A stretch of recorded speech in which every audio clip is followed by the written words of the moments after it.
Hey, I'm Jake from Greenlight Studio, and I've lived here in Thailand, grown a business, and have a family, and have all kinds of little adventures here just living on a normal day-to-day basis. And I thought I'd do kind of a monthly update, not very fancy, but just sharing what life looks like. What does it look like to try to build a business over here? What are some of the challenges, having kids and all that stuff here? So I thought I'd just kind of take you through what 2024 looked like a little bit.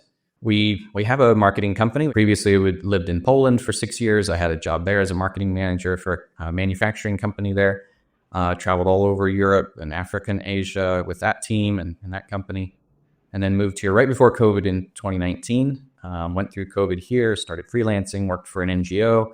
And in 2022, I think, 2023, 2022, yeah, we started a company officially here in Thailand and have a local team. So, well, what's it like living here? Well, I mean, the first thing you got to do is you got to enjoy New Year's. So 1 year ago, we typically enjoy New Year's out in a village outside of Chiang Mai. And their kids have all kinds of games and stuff like that on New Year's Day. So we were living out in Doi Saket, which is a small little village just northeast of Chiang Mai for about a year and a half, watching our in-laws' house for them while they were out of the country for a year and a half. I loved living out in the countryside. It was about 20, 30 minutes drive into town, be able to walk into the national forest there. The feeling that you're not really in a touristy area. There are other expats that live around there. Now we live inside of town, so we get the benefit of being close to everything. We're quite different and we enjoy both. But I just have to say, I really enjoyed living out in the countryside. We had converted a back room into kind of like a co-working space and a studio. And so, yeah, that's in many ways the place that our business started to grow and started to take a lot of the next steps. We had just got quite a few new clients. So we had just hired additional staff. There was a lot to do. There was new team members. There were new clients. And so there are certain things like I just couldn't hand over necessarily right away as we were, getting worked out and getting people onboarded. One thing that we did fun in January was one of our Thai clients did a giveaway. So they do cloud hosting services throughout Thailand. And so we came up with the idea of cloud hosting, hot air balloon, up in the clouds. And so they had gone to a trade show in Bangkok. We had done their booth and all the design work for that and all the logistics for their trade show. We got to film that. The winner of that contest came up from Bangkok with her mom, and she got her hot air balloon ride. And me and my team showed up at 6 a.m. or whatever it was, and filmed them going off and filmed them coming back down to make some social media clips and things like that. So that was a fun one. I haven't ever done that before. Didn't get to go in the hot air balloon. Maybe next time. Lizards and bugs. I have this on my list to talk about. So this is where I'll be showing some pictures of lizards and bugs and stuff like that. Yes, there are a lot of cool little creatures and spiders and stuff like that and snakes here in Thailand. Some really, really fascinating little creatures. I grew up just catching everything I could and studying them and letting them go in Northern California growing up. So I really enjoy, there's the little geckos that are everywhere. There are the big tuke lizards that are a bit more aggressive. There are spiders and things around. Honestly, they're not aggressive. They look scary. If at all possible, I try to release them out into the wild instead of killing them. There are a couple dangerous critters around, the big centipedes and things like that. In February, one of the projects that we did was a video for Eco Asia, which is an agricultural NGO that does research and education on best practices, best seed varieties for different conditions and soils. And so they do a lot of work throughout Southeast Asia, empowering other organizations to help people get more out of their food, out of the ground, etc. So really amazing organization. They're a global organization, but Asia had never created an About Us video that kind of encapsulated their work. And so we had a very limited timeline. Our videographer got sick. Echo's person got sick the days we were supposed to be filming. So it was kind of nuts, but it all came together quite nicely. They were really happy with the video that came out of that, and that was a lot of fun. A great organization to do a project for. We're currently working now for corporate Echo, doing a video for them.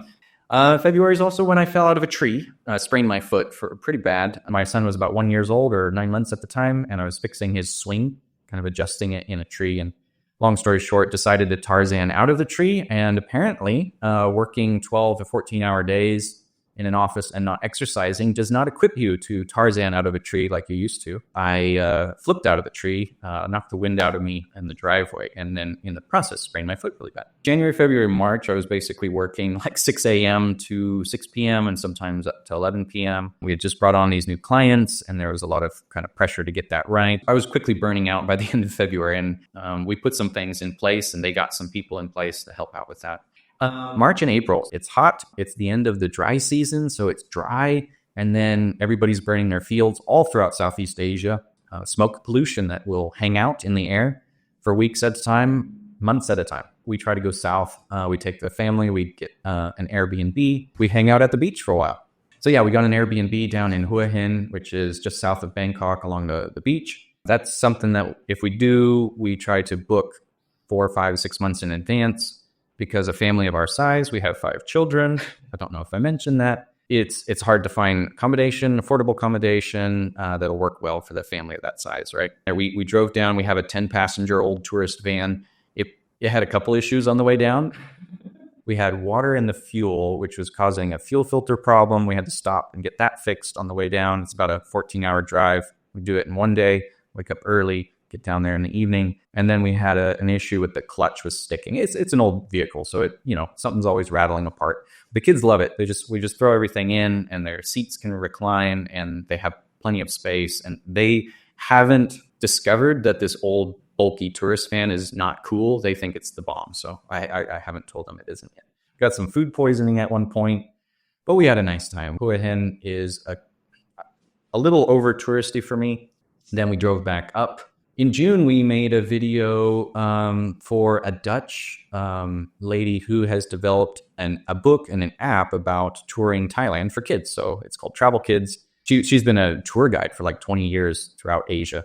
And so she had developed this book and this app. And so she needed a video for it. And we were able to work with her on that and kind of rebranding some of her stuff, helping her get ready to promote that when it's time. That was a fun little project. My in-laws had returned to Thailand, and so we needed to move house and find a new house. That was a couple-month process. We started while we were at the beach, looking on different rental websites, Facebook Marketplace, and we when we got back, we looked at several places. Again, we have a big family. We homeschool. I work from home half the time, and at our office the other half of the time. We have little kids. We have teenagers. So with that kind of situation, if possible, if you have the means to, you'd like to have kind of the spaces that accommodate that well. And with budget and everything like that, are we going to be able to get that? So housing in Thailand is quite affordable. Maybe a 10, 15-year-old 3 or 4 bedroom home in a nice community would run you maybe 500, 600, 700 US per month. Don't quote me on that. I mean, there's all kinds of exceptions and ranges. However, to get that right combination for our needs, we were like, well, we don't need to rush too much. We were living with the in-laws for a couple months there, enjoying having them back. We found some things outside of town that matched our budget better. However, they were either still a little bit far out of town, or there were some other, let's say, compromises we were having to make. We were about to sign on a house near Central Festival, the mall there. Some place showed up on Facebook Marketplace. I was like, well, it's 5 bedrooms, 2 living rooms, 3 bathrooms. It's like in town. And the price was a bit lower than we were accustomed to seeing for those kinds of, specs and features. So I was like, okay, well, I've seen a few of the lower priced ones. Typically, they might be an older home that has some issues of various kinds. Or they might be in a subdivision, a muban, as they call them locally, that maybe is older or not, is not as quite ideal because it's, maybe real small and cramped. And the pictures weren't that great. I couldn't get a sense for the layout of this place. And I'm going on too long about this. I'm sorry. Anyway, so I come and look at the house, and the real estate agent almost canceled on me. She's like, I don't speak English very well. And I said, look, I have Google Translate. I just need to see the house. I won't take long. I have a feeling there's a reason why it's a fairly low price for this size house. And I walk in, and it's about a 20, 30-year-old house. Yeah, let's say a 30-year-old house. It's been renovated. It has extensions built on. A family has lived there, so things are a bit banged up a little bit. And it was perfect. It was everything we wanted. And I couldn't believe it. I had visited it by myself. I was just like, I'll just see it. And I called my wife, and I gave her a tour, and she's like, that's it. That's the place. So I looked at the agent. I said, why is the price so low? Am I missing something? It's a great location, nice place, fairly good sized yard compared to most other subdivision houses. And she said, look, they've never rented this before. They've had it up for sale for a couple of years. It hasn't sold. They would like to just have a hassle-free rental. I was like, sign me up. And so we moved in at the beginning of July. Pretty smooth. Nothing to report. We hire the same moving company every time, and very affordable to have them help move everything over. We got set up. So I'm actually in that house in my home office, which I share desk space here with my wife. In July as well, we were co-working at different coffee shops and things like that before we went to the beach, and we're like, okay, this is all right, but this is not ideal, right? And so we said, well, is there a place we still want to work from home, but we'd like once or twice a week to be able to work together, just have a place where everything's always the same and our stuff is secure, it's comfortable. And then also we were talking, we have clients wanting YouTube videos shot. We would like to start doing our own marketing. So we were wanting to have like a little recording studio of certain kinds. So talked to some friends who own a company in town. Hey, look, I'm looking for temporary office space. It'd be very low impact. We don't come in very often. We could rent it from you if are you up for that? So we had some discussions with them, and we've tried this whole thing with our business to be very step by step, like just as needed, we make the investments. We're investing our own money or just taking from the profit of the company if there's some profit that month. And so that worked out really, really great because it needed to be cleaned. It was a bit beat up as well. But we went in there as a team and we painted walls, we cleaned it out. We were able to start building our little YouTube studio, which we've just kind of worked on over the last few months. And also in July, we knew that we needed to start marketing ourselves as a company because I had never marketed ourselves really. But clients were based on my network, referrals that we had gotten, and then a few people that I'd met at different places. And then we end up doing some work for them. But we had never marketed ourselves. We had a basic website. So I just said, well, why don't we start doing some marketing seminars in town? So we did a cadence of one in-person event that we did at one workspace a couple times, which some friends own that co-working space. And so they let me use the space. We had 20 some people show up at the first marketing seminar, something like 18. We had some online viewers as well that we did with my buddy who has the YouTube channel, Brett Dev, and he live streamed it for his audience, his community. And that was actually really, really awesome because when you just sit there and market and talk to other marketers and business owners and you're focused on that, sometimes you forget things that the wider community has. And so we started marketing, and this was kind of a throw it against the wall. We identified a few things we wanted to do, but we're like, hey, we're not in a big rush, but we just want to start doing things, see what works. And then for 2025, we'll kind of formalize that more. In August, I made a 6-day trip to the US. My grandma was turning 95. And so every 5 years we have like a family reunion to celebrate her birthday. And so I had family coming in from Norway, all over the US for that. Hadn't been back to the US for a couple of years. I would have loved to have taken more of my family to that, but I just jetted over there real quick. Got to spend time with my parents and my siblings. I have 9 younger brothers and sisters, if you didn't know. So I got to see most of them and spend time with my grandma, which is really nice. She and I dug through my grandpa's old photo albums from World War II. He was a radio operator in one of the bombardier divisions that was stationed out in China and one of the Pacific Islands. And so just to page through his old photo album, he had little notes. So once we moved in, our kids homeschool. And so they have like online school, and we have a pretty organized schedule every day, like when we do chores, when we wake up, when we start school, when we have breakfast together, lunch, big family, a lot of things going on. So if we have some structure to it, it helps. So once we got moved in, they were able to kind of start their school up again. And then also one day a week, we do a homeschool co-op. So their kids will come here and we'll do some spelling activities, English activities, projects, cooking, etc. And then one day a week, they go up to the other family's house, and they live out in the rice fields, and they've built their own home, and they kind of got a hobby farm, and they build pizza ovens and things. So it's always kind of, I would say electives there. And in August as well, we had a crazy rainstorm because that is the rainy season here in Thailand. So it's warm and it's wet and humid. The rains come in and out. It's not just raining all the time or cloudy necessarily all the time. And we had a really, really nice rainstorm that knocked out power. Well, earlier, a month or two earlier, it knocked out power out in Doisiket for like 3 days almost. It was nuts. There were so many power lines down, and good luck trying to run a marketing company with, 2 days without internet, because the internet was down, the power is it was nuts. In September, speaking of marketing, we went to a trade show in Bangkok, a woodworking and construction company trade show, because most of our clients are in industrial industries of various kinds. I come from a marketing in the wood industry for 8 years. And so we were the only marketing agency there. There were 300 plus companies from all over the world. They kept being surprised. Oh, you have a marketing agency? Oh, no other marketers have come by the booth. I was like, exactly. That's why I'm here. And that brings me to October, the floods. The Ping River that flows through Chiang Mai floods every few years. In October, it was a decent sized flood and affected quite a few people. But then it was like insult to injury. It came back like 2 times, 3 times worse exactly 1 week later.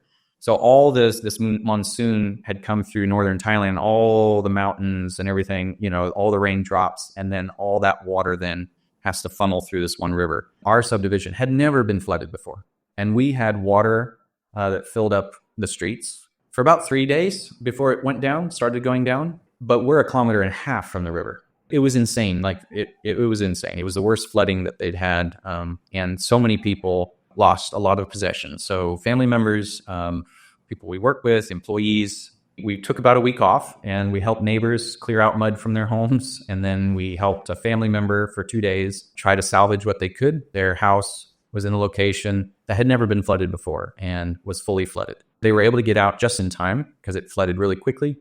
And for example, their neighbors spent the night on the roof because it flooded so quickly and they weren't able to get out in time. A good friend, single mom with kids, and her house similarly just got completely inundated up to her chest with muddy water. So mattresses and couches and clothing and toys and stuff just all on the side of the road. So it was literally like an apocalypse driving through Chiang Mai in certain areas for about a month after. Now, it's not all of Chiang Mai gets that. There are other areas that are away from the river, not affected at all. Yeah, that was a lot to deal with. Good to have it behind us now.